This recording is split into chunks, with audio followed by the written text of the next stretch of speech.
तो वो अगर आंतों वगैरह से चिपका हुआ या कोई मसला है तो वो हम स्टोन तो ज़रूर निकालेंगे, पथरी ज़रूर निकालेंगे और हर्निया वगैरह का भी हम ऑपरेट कर देंगे। तो एक ही ऑपरेट में इंशाल्लाह हम सब कुछ जो है ना क्लियर कर देंगे। डॉक्टर ने मुझे ये मेडिसिन लिख कर दी है।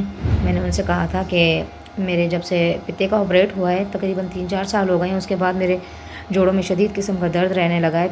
बोला है कि ये सीडी आप लेंगी खाली होगी तो उसमें कुछ भी डाउनलोड हुआ ना हो तो वो आप ले जाएं वहाँ जहाँ सीटी स्कैन करवाया था, जहाँ MRI करवाया था, तो उसमें आपने वो दोनों जो है रिकॉर्डिंग उनसे ले लेनी है। अस्सलाम वालेकुम एवरीवन, कैसे हैं आप सब? उम्मीद करती हूँ आप सब ठीक होंगे और आप सबकी दुआओं से हम भी खैरियत से हैं। तो करते हैं आज का व्लॉग स्टार्ट। कल का व्लॉग इसलिए नहीं आया क्योंकि मैं गई हुई थी सिविल हॉस्पिटल। पहले सुबह सुबह उठकर जल्दी जल्दी नाश्ता बनाया, फिर दोनों ने मिलकर नाश्ता किया, इसको मैंने स्कूल छोड़ा। उसके बाद फिर मैं जल्दी से निकल गई थी हॉस्पिटल के लिए और वहाँ जाके माहिर सर्जन को अपनी फ़ाइल दिखाई, उनको अपनी हकीकत बताई और उनको सारी रिपोर्ट्स दिखाई। उन्होंने मुझे क्या बताया है तो वो मैं आप लोगों से ज़रूर शेयर करूँगी। अभी हो रही है मुझे देर क्योंकि जल्दी से बना लेते हैं नाश्ता और सुबह को स्कूल के लिए लेट हो जाएगा। फिर वापस आकर घर इसको स्कूल छोड़ कर आऊँगी, फिर वापस घर आकर घर की रूटीन भी शेयर करूँगी और आप लोगों को ज़रूर बताऊँगी, ज़रूर शेयर करूँगी कि माहिर सर्जन ने मुझे क्या बोला है। मुझे थोड़ी सी उम्मीद तो दिलाई है, मैं बहुत खुश हूँ। इंशाल्लाह आप लोगों से भी ज़रूर शेयर करूँगी। तो मिलते हैं आपसे थोड़ी देर में। तो जी व्यूअर्स, हमारा नाश्ता हो चुका है तैयार और यहाँ पे हमने जो चिकन और पालक का सालन बनाया था, थोड़ा सा हमारा वो बचा था तो अभी अभी हमें वो गर्म किया और पराठा बनाया। जी चिकन उठाऊँ नहीं खाने? अच्छा उठा लेती हूँ। और अपने लिए सादा रोटी बनाई है, इसके लिए बनाया नाश्ता। तो जल्दी से मिलकर करते हैं नाश्ता, फिर इसको स्कूल के लिए तैयार करते हैं और इसको फिर छोड़ कर आएँगे स्कूल और मिलते हैं आपसे थोड़ी देर में। तो जी व्यूअर्स, हमारा प्यारा बेटा स्कूल से आ गया है वापस और मैंने खाना भी बना लिया है। यहाँ पे बनाई है थोड़ी सी सलाद, चने का सालन अम्मी के घर से लेकर आई थी, थोड़ी सी दही हमने ली है वो इसमें ऐड कर दी है और यहाँ सुबहान के लिए बनाया छोटा सा प्यारा सा पराठा, क्योंकि इसमें मैंने लगाया बिल्कुल हल्का सा घी, एक चम्मच लगाती हूँ ताकि इसका जो है ना पराठा बन जाए। पीछे बिल्कुल देखें सादा सादा सा है, पता भी नहीं चलता इसको। और ये अपने लिए बनाई एक सादा सी रोटी और दोनों मिलकर खाते हैं दोपहर का खाना। जिनको भी हमारे साथ खाना खाना है वो आ जाएं। बिस्मिल्लाह पढ़ी आपने? भूल गए? चलिए अब पढ़ लें। माशाल्लाह। तो जी व्यूअर्स, हमने दोपहर का खाना खा लिया और मेरा प्यारा सा बेटा यहाँ पे लिख रहा है अपना ट्यूशन का वर्क और मैं जल्दी से समेट लेती हूँ बर्तन। वैसे बर्तन तो बाहर रख कर आई हूँ, बस ये बचा है तो इसको मैं रख देती हूँ।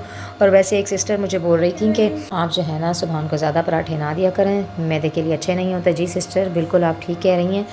मैं ये देखें इसमें बिल्कुल हल्का हल्का सा ऑयल नज़र आ रहा होगा। जब ज़्यादा ऑयल मतलब मैं यूज़ करती हूँ तो वो इस पर बहुत ज़्यादा आ जाता है, तो बहुत हल्का होता है। और ये एक कागज़ जो है ना हमारा सुबह में भी दोपहर में भी काम आ जाता है क्योंकि इसमें ज़्यादा ऑयल होता नहीं है। तो इस वजह से मैं जो है ना ऐसे इसको समेट के रख देती हूँ और शाम में जब बनाती हूँ तो फिर ये शाम में भी काम आ जाता है। जब ज़्यादा शाम में डस्टी हो जाता है तो फिर मैं इसको चेंज कर देती हूँ, दूसरा कागज़ इस्तेमाल कर लेती हूँ। अखबार मुझे किसी सिस्टर ने मना की थी, अखबार अच्छी नहीं होती, उस पर जो केमिकल वगैरह होते हैं तो वो सेहत के लिए अच्छे नहीं होते। इस वजह से मैं अखबार लेना मैंने बंद कर दी। जो इसकी कॉपियाँ होती हैं इस्तेमाल में नहीं होती तो वो मैं रख लेती हूँ। मैं अपने प्यारे बेटे को ट्यूशन छोड़कर आ गई हूँ और कमरे की सफाई मैंने ठीक से कर ली है और बाहर मैंने अभी पोछा लगाना है क्योंकि मैंने अभी सिर्फ झाड़ू ही लगाया है। और पहले धोए हैं जल्दी जल्दी सुबहान के शूज़ और अपने शूज़ ताकि सूख जाएं। जल्दी से धो लेती हूँ मैं, बर्तन थोड़े से हैं ये धो लेती हूँ और यहाँ से लगा लेती हूँ सही से पोछा। और इधर मुझे इसको जो है ना सर्फ से रगड़ना पड़ेगा ताकि ये जो ऑयल के छींटे पड़े हुए ना ये साफ़ हो जाएं, क्योंकि 3-4 दिन हो गए मुझे वो जल्दी में होती हूँ तो मैं ये जो कवर रखा है ना बिछाना भूल जाती हूँ।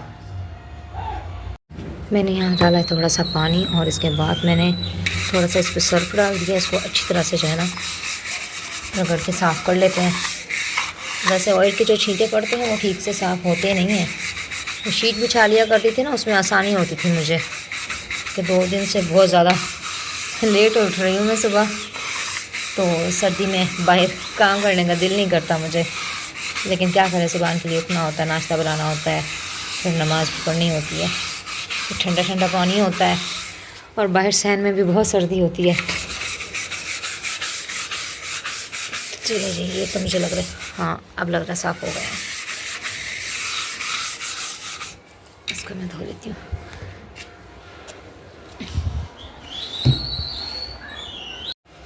चलिए जी, ये तो साफ़ हो गया। अब इसको पोछा लगा के कर लेती हूँ साफ़। देखें शीट से आराम से उतर जाता है ये ऑयल, वहाँ से मुश्किल होती है फ़र्श से साफ़ करने में।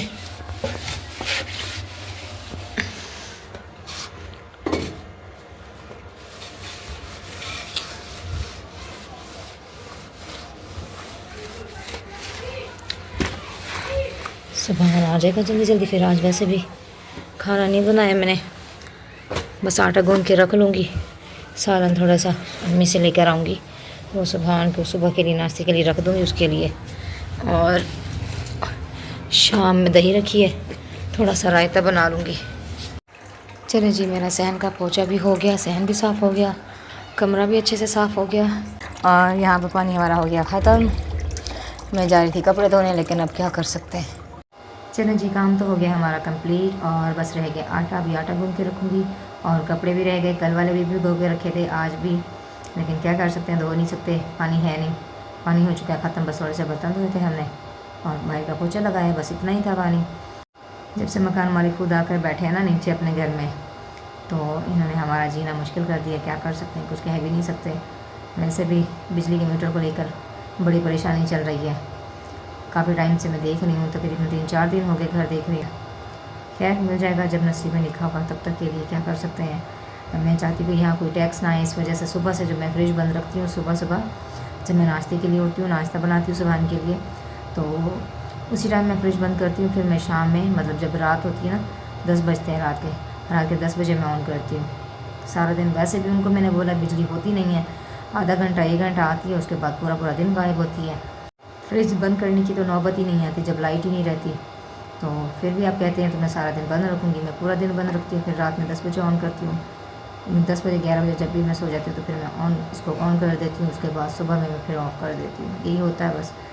तो इंशाअल्लाह बहुत जल्द मिल जाएगा हमें दूसरा घर। कोशिश में लगी हूँ, बाकी आप सबने दुआ करनी है और मैं भी सबके लिए दुआ करूँगी। मतलब जो भी किराए पे रहते हैं, अल्लाह ताला सबको अपना घर नसीब करे। और हमें भी बहुत परेशानी हो जाती है किराए के घरों में, कभी कोई बात कभी कोई बात। खैर छोड़ें, ये तो ज़िंदगी के मसाइल हैं, ज़िंदगी के साथ चलते रहेंगे। बाकी रिपोर्ट्स का था ये, वैसे तो सारी रिपोर्ट्स मेरी हो चुकी हैं, तो डॉक्टर ने रिपोर्ट्स देखी हैं। डॉक्टर ने मुझे ये मेडिसिन लिख कर दी है। मैंने उनसे कहा था कि मेरे जब से पित्ते का ऑपरेट हुआ है, तकरीबन 3-4 साल हो गए हैं, उसके बाद मेरे जोड़ों में शदीद किस्म का दर्द रहने लगा है, पट्ठों का अकड़ाव और जोड़ों का दर्द बहुत ज़्यादा बढ़ गया है। तो उन्होंने मुझे ये मेडिसिन लिख के दी है। एक पेन किलर है और दूसरी कौन सी पता नहीं टैबलेट है, वो लेनी है। तो इसके अलावा उन्होंने एक मुझे सीडी लिख कर दी है। बोला है कि ये सीडी आप लेंगी, खाली होगी, तो उसमें कुछ भी डाउनलोड हुआ हुआ ना हो, तो वो आप ले जाएँ वहाँ जहाँ सीटी स्कैन करवाया था, जहाँ एमआरआई करवाया था, तो उसमें आपने वो दोनों जो है रिकॉर्डिंग उनसे ले लेनी है। तो हम वो देखेंगे और फिर आपको बताएंगे कि रीज़न क्या है, तो इसका हल भी क्या होगा। एक खाली सीडी लेंगी, तो आप वो लेकर जाएंगी उनके पास जहाँ से आपने सीटी स्कैन करवाया, एमआरआई कराया, तो उनको देंगी। उनको बोलेंगी कि डॉक्टर ने ये लिख कर दिया है, उनको ये स्लिप भी देंगी। तो उनसे सिर्फ इतना कहना है कि आपने जो सीटी स्कैन और एमआरआई किया, तो मुझे उसकी रिकॉर्डिंग इसमें चाहिए सीडी में। तो वो लेकर आएंगे, आप हफ्ते वाले दिन चला के उसको देखेंगे। जो भी मतलब हमारी सबसे पहली कोशिश तो यही होगी कि आपका जो है ना ऑपरेट ना हो। हमारी सबसे पहली कोशिश कि आपके जो पित्ते की नाली है, लबलबा है, उसके अंदर जो हमने वो डाली है ना ट्यूब वगैरह जो कह रहे थे, तो वैसे तो वो 2 मंथ की थी, अब उसका टाइम हो चुका है, उसको जो है ना 3 दिसंबर को रिमूव करवाना है। तो कोशिश यही होगी कि हमारा जो है ना, जो अंदर पित्ता अधूरा रह गया, उसकी झिल्ली रह गई है, पूरा रिमूव नहीं हुआ था वो, और उसमें पथरी रह गई है वो भी, और इसके अलावा जो नसें दब गई हैं, हड्डियाँ हो गई हैं, तो वो हम जो है ना उसी से अगर हो जाता है तो हम 3 महीने के लिए दोबारा वो ट्यूब डाल देंगे, वो पहले वाली निकाल के 3 महीने के लिए दोबारा वो ट्यूब डालेंगे। तो अगर चांसेस हैं तो, नहीं तो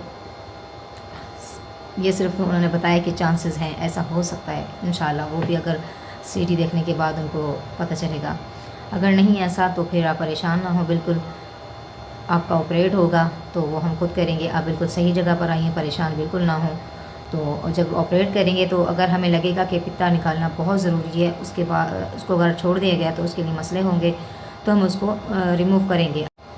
अगर हमें लगेगा कि उसको रिमूव करने की ज़रूरत नहीं है, तो वो अगर आंतों वगैरह से चिपका हुआ या कोई मसला है, तो वो हम स्टोन तो ज़रूर निकालेंगे, पथरी ज़रूर निकालेंगे और हर्निया वगैरह का भी हम ऑपरेट कर देंगे। तो एक ही ऑपरेट में इंशाल्लाह हम सब कुछ जो है ना क्लियर कर देंगे, आप परेशान बिल्कुल ना हो। बाकी आप सब ने करनी है दुआ, जैसे कि आप सब ने मुझे दुआओं में बहुत याद रखा है, बहुत मेरे लिए दुआएं की हैं, मेरे बेटे के लिए, मेरे दिल से भी आप सब के लिए बहुत ज़्यादा दुआएं निकलती हैं। अभी भी मुझे आप सब की दुआओं की बहुत ज़रूरत पड़ेगी। तो मेरी सबसे जो है ना अहम बात, मैं चाहती हूँ कि मेरा ऑपरेट ना हो, अल्लाह करे बस जो ARCP का वो बोल रहे हैं तो वो ट्यूब बेशक 3 महीने के लिए डाल दें, फिर रिमूव कर दें, उसका मसला नहीं है। उसी से अगर काम बन जाता तो बहुत अच्छा होता है, अदरवाइज़ नहीं बनता, नहीं ऐसा कोई मसला हल होता, तो फिर इसका आखिरी हल यही है ऑपरेट वाला। वो हफ्ते वाले दिन क्लियर बता देंगे, ऑपरेट करना होगा तो उसकी डेट देंगे, अगर नहीं करना होगा तो फिर भी बता देंगे। इंशाल्लाह अल्लाह बेहतरी करे, अल्लाह बेहतर करने वाला है। तो अल्लाह ताला से बहुत उम्मीदें हैं, क्योंकि दुआओं से तो इंसान की तकदीरें भी बदल जाया करती हैं। आप सब में से किसी की भी दुआ लग जाए, मैं नहीं जानती। तो अगर आप लोगों को हमारा आज का छोटा सा ब्लॉग अच्छा लगा हो, हमारे चैनल पर न्यू हैं तो प्लीज़ हमारे चैनल को ज़रूर सब्सक्राइब करें और वीडियो को भी लाइक करें। मिलते हैं नेक्स्ट ब्लॉग में, तब तक के लिए अपना और अपनों का रखें बहुत सारा ख्याल। चाहते हैं आप लोगों से इजाज़त, ढेर सारी दुआओं के साथ। अल्लाह हाफ़िज़।